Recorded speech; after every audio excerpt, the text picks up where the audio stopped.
My people, Chapter 4, Mystery of UFO, R. Jack Perrin. Chapter 4, 3rd of July of 1967, Joseph from Rhode Island, he worked in a magazine called UFO in the state of New England. And on the 3rd of July, he received 3 days before several calls saying that several people had found a huge craft in a form of cylinder, shining and silvery color. 3 days later, on the 3rd of July, he picked up his camera and he went to that area called Cumberland in Rhode Island. It was a small village. He knew the place very well, and he checked some records, and he thought there were some characteristics that could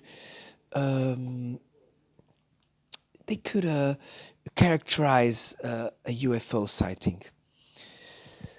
So he arrived there,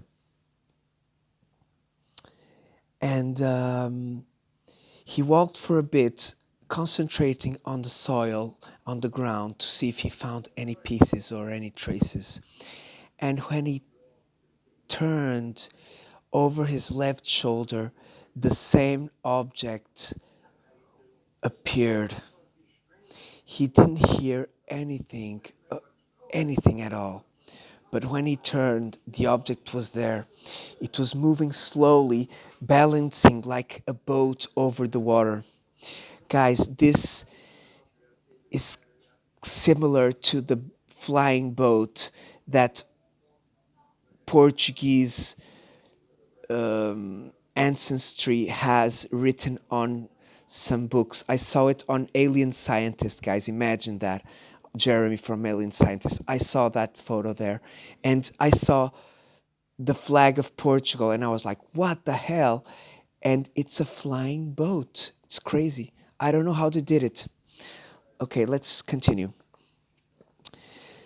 When he knew and he noticed that he was in front of it, he took his camera and started taking photos.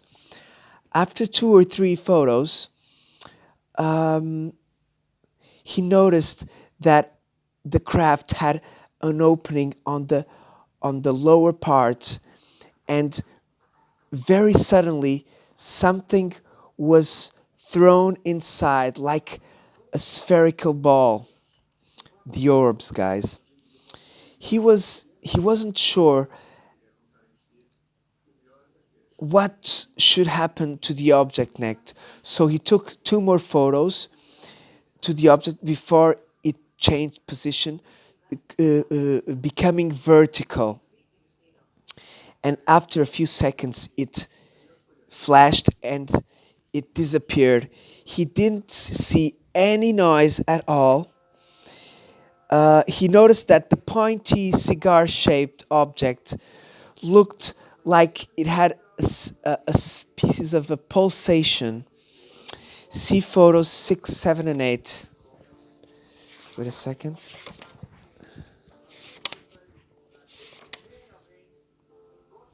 Okay, there's nothing there.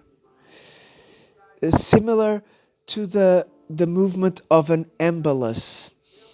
After the object, the cigar object went away, he concentrated his attention on the small object that was still there, and now had a form of 2 plates turning one to the other one, like a species of a cupola inside. So this is like the Meyer or the Lazar UFO he's talking, I think.